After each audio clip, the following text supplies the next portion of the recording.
Right నీల్మ మనం చూసుకున్నట్లయితే గత జగన్ ప్రభుత్వ హయాంలో ఎన్నో దౌర్జన్యాలు అక్రమాలకు పాల్పడ్డారు. అంటే ఎంత అవినీతికి పాల్పడ్డారు అంటే అది తవ్వే కొద్దీ బయటకు వస్తూనే ఉందన్నమాట.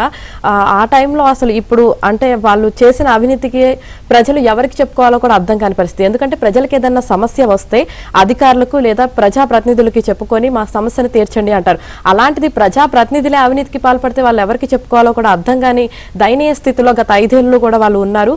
ఇప్పుడు కూటమి ప్రభుత్వం ఏర్పడిన తర్వాత వాటికి పరిష్కార మార్గం చూపించాలని చెప్పి కూడా వాళ్ళు వేడుకుంటున్నారు. చూద్దాం. ఎవరైనా దౌర్జన్యాలు అక్రమాలకు పాల్పడితే పోలీసులు సంబంధిత అధికారులకు బాధితులు ఫిర్యాదు చేస్తారు. అవసరమైతే ప్రజా ప్రతినిధులను కలిసి మొరపెట్టుకుంటారు. అలాంటిది అధికార పార్టీ నేతలే దాదాగిరి చేస్తే వారికి అధికారులు వత్తాసు పలికితే బాధితులు ఎవరికి చెప్పుకోవాలి? గత 5 ఏళ్ల జగన్ పాలనలో రాష్ట్రంలో ఇదే పరిస్థితి. అంతా మాఫియా మోడల్. వైసీపీ నేతల కన్ను పడిందంటే విలువైన ప్రభుత్వ ప్రైవేటు భూములు, కొండలు, చెరువులు, చివరకు రోడ్లు కూడా స్వాహా. ప్రకృతి వనరులు, ఇసుక గనులు దోపిడీ, రేషన్ మాఫియా, రియల్ ఎస్టేట్ వ్యాపారాలు, కాంట్రాక్టర్ల నుంచి ముడుపులు, ఉద్యోగులకు పోస్టింగ్లు కావాలంటే లంచాలు, ఇక సెటిల్మెంట్లు, బెదిరింపులు, దౌర్జన్యాలు, దాడులు. ఎవరైనా ఎదిరిస్తే అక్రమ కేసుల బనాయింపు.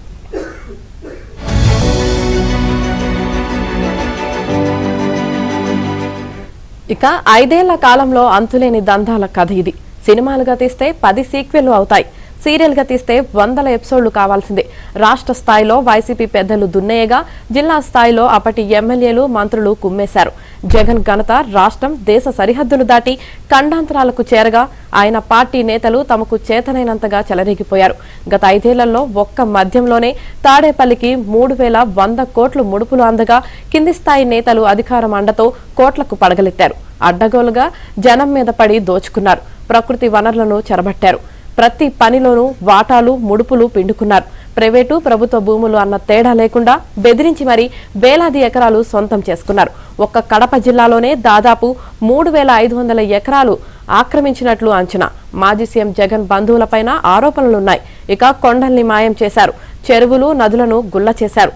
పేదల ఇళ్ల స్థలాలు చదును పేరిట కోట్లు బొక్కేశారు. గతంలో ఎన్నడూ వినని రీతిలో గత 5 ఏళ్లలో అవినీతి, అక్రమాలు జరిగాయి. ఇలా కూడా అవినీతి చేయొచ్చా అని అక్రమార్కులే విస్తుపోయేలా సంపాదించేశారు. దౌర్జన్యాలు, దందాలు, దాడులకు లెక్కేలేదు. రాష్ట్రంలో ఎవరూ ఎదురు చెప్పలేని పరిస్థితి. తవ్వే కొద్దీ అవినీతి లీలలు బయటపడుతూనే ఉన్నాయి.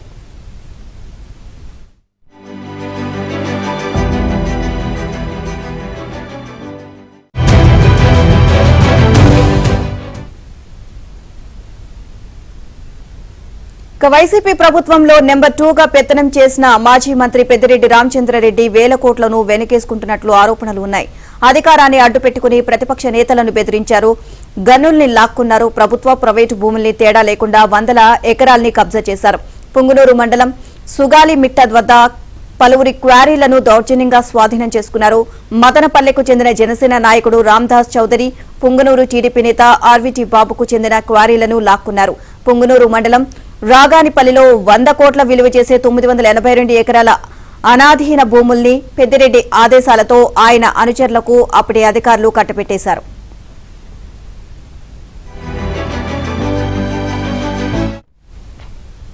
కుప్పం నియోజకవర్గాన్ని కూడా తన గుప్పెట్లో పెట్టుకున్న పెద్దిరెడ్డికి క్వారీల నుంచి నెల మామూలు వెళ్లేవని ప్రచారం జరిగింది. మదనపల్లె బీకేపల్లె రెవెన్యూ గ్రామం సర్వే నెంబర్ 552లో వివాదాస్పదమైన విలువైన భూమిని పెద్దిరెడ్డి రామచంద్రారెడ్డి, ఆయన ప్రధాన అనుచరుడు మాధవరెడ్డి ఆక్రమించారు. ఇందులో తాము కొనుగోలు చేశామని చెబుతున్న భూమి 5 ఎకరాలు అయితే మరో 3 ఎకరాలు ప్రభుత్వ డీకేటీ భూములను ఆక్రమించి కంచె ఏర్పాటు చేశారు. పొంగనూరు బైపాస్ రోడ్డు వద్ద పెద్దిరెడ్డి తమ్ముడు ఎమ్మెల్యే ద్వారకనాథ్ రెడ్డి బినామీ పేర్లతో తక్కువ ధరలకు బలవంతంగా భూములను కొనుగోలు చేశారు. పులిచెర్ల మండలంలో మామిడి తోటల యాజమానుల్ని బెదిరించి ఆక్రమించుకున్నారు. తంబలపల్లె నియోజకవర్గంలో ద్వారకానాథ్ రెడ్డి అనుచరులు ఎక్కువగా కురబలకోట, ముదిమేడు, తంబలపల్లె, బి కొత్తకోట మండలం కొండ్లమడుగు క్రాసులో భూములు ఆక్రమించారనే ఆరోపణలున్నాయి.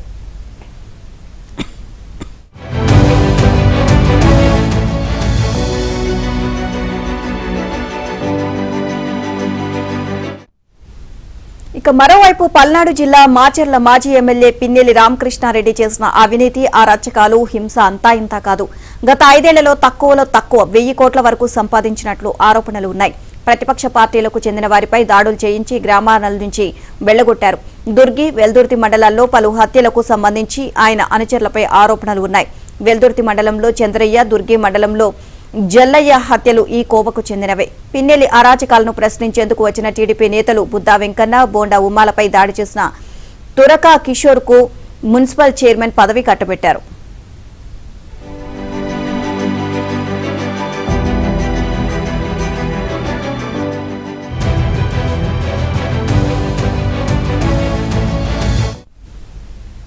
మాజీ మంత్రి రోజా అవినీతిలోనూ ఫైర్ బ్రాండ్ అని నగరి నియోజకవర్గ ప్రజలు చెబుతుంటారు. గత 5 ఏళ్లలో వసూళ్ల వ్యవహారం ఆమె ఇద్దరు సోదరులు చూసుకునేవారు. మున్సిపల్ చైర్పర్సన్ పదవి ఇస్తానని ఆశ చూపి రోజా సోదరుడు తన నుంచి 50 లక్షలు వసూలు చేశారని వైసీపీకి చెందిన పుత్తూరు కౌన్సిలర్ భువనేశ్వరి ఆరోపించడం అప్పట్లో దుమారం రేపింది. ఆమె తిరుపతి ప్రెస్ క్లబ్ లో ఆధారాలతో సహా ఆరోపణలు చేసింది. తర్వాత ఆమెకు అంతో ఇంతో ఇచ్చి సర్దుబాటు చేసుకున్నారు.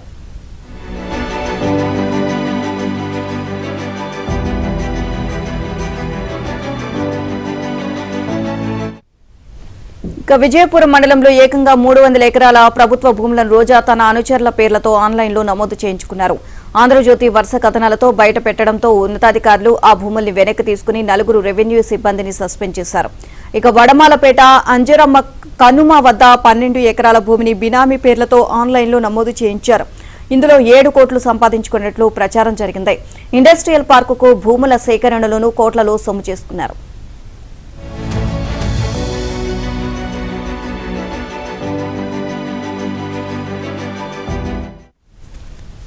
దోపిడీ చేయడంలో శ్రీ సత్యసాయి జిల్లా ధర్మవరం మాజీ ఎమ్మెల్యే కేతిరెడ్డి వెంకటరామిరెడ్డిది ప్రత్యేక స్టైల్. రోజు ఉదయం గుడ్ మార్నింగ్ అంటూ ప్రజలను పలకరించిన ఆయన విలువైన భూములను కబ్జా చేశారు. ధర్మవరం రెవెన్యూ గ్రామ పరిధిలోని 904, 905, 908, 909 సర్వే నెంబర్లోని 25 ఎకరాల భూములను రైతులను బెదిరించి అతి తక్కువ ధరకు కొనుగోలు చేసినట్లు ఆరోపణలున్నాయి.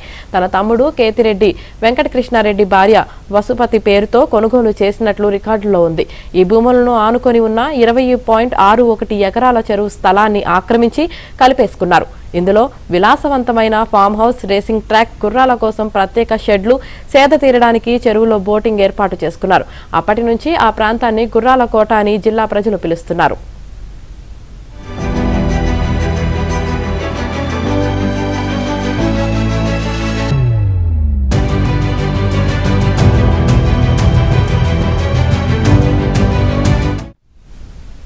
మాజీ మంత్రి జోగి రమేష్ బినామీ జడ్జి తల్లి భూమినే కబ్జా చేశారు. కృష్ణా జిల్లా పెడన్ మండలం కొంకెపూడి గ్రామంలో జడ్జి తిరుమలరావుకు 5.5 ఎకరాల పొలం ఉంది. ఆయన 2021లో కోవిడ్తో మరణించారు.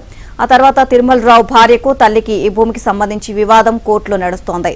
ఈ నేపథ్యంలో జోగి రమేష్ అనుచరుడైన పామర్తి సాంబశివరావు అలియాస్ డొకేమో సాంబా ఈ వివాదంలో జోక్యం చేసుకుని 2022 డిసెంబర్లో ఇందులో 1.5 ఎకరాల భూమిని తన తండ్రి అర్జున్రావు పేరుతో రిజిస్టర్ చేయించుకున్నారు. ఈ జోగి రమేష్ కుటుంబం విజయవాడ రూరల్ మండలం అంబాపురంలో ఏకంగా సిఐడి అటాచ్మెంట్ లో ఉన్న అగ్రిగోల్డ్ భూములని కబ్జా చేసేసింది.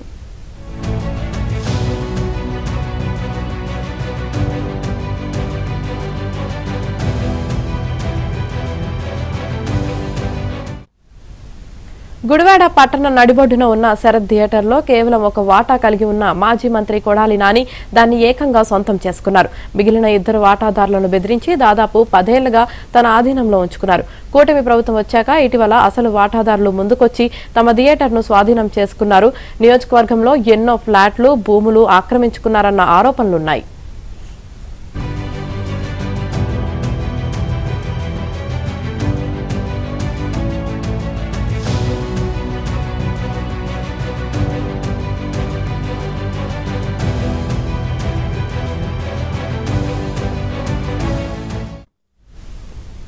మరోవైపు మాజీ మంత్రి ఉషా శ్రీచరణ్ పేదలను భయపెట్టి అసైన్డ్ భూములు లాగేసుకున్నారు. తక్కువ ధరతో 100 ఎకరాలు సేకరించారు. కళ్యాణదుర్గం నియోజకవర్గ పరిధిలోని కంబతూరు మండలం మరిమాకులపల్లి గ్రామంలో 217, 219, 220, 222, 223, 224, 225, 226 సర్వే నంబర్లో అసైన్డ్ భూములను కొనేందుకు రైతులతో అగ్రిమెంట్లు చేయించుకున్నారు.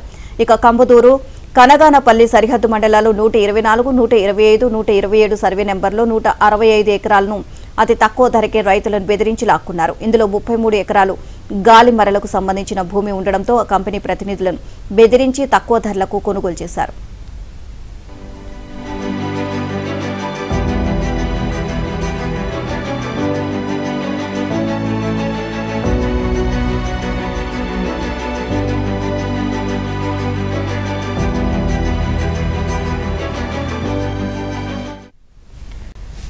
తెనాలి మాజీ ఎమ్మెల్యే అన్నాబత్తుని శివకుమార్ నేరుగా సెటిల్మెంట్ లో పాల్గొనకుండా తన మేనల్లుడు కొందరు రౌడీ షీటర్ల ద్వారా నడిపించారు. రైల్వే స్టేషన్ రోడ్లో కోట్ల విలువైన స్థలాన్ని స్వాధీనం చేసుకుని సెటిల్ చేసి సొంత పార్టీ నాయకుడికే అమ్మేశారు. కోలకలూరులో లాకింగ్ బ్రిక్స్ పరిశ్రమను కుమారుడి కోసం నిర్మించారు. మున్సిపల్ చైర్పర్సన్ గా చేసిన మహిళా నాయకురాలి భర్త అయిన ఓ మైనారిటీ నాయకుడికి ఇందులో వాటా ఉండేది.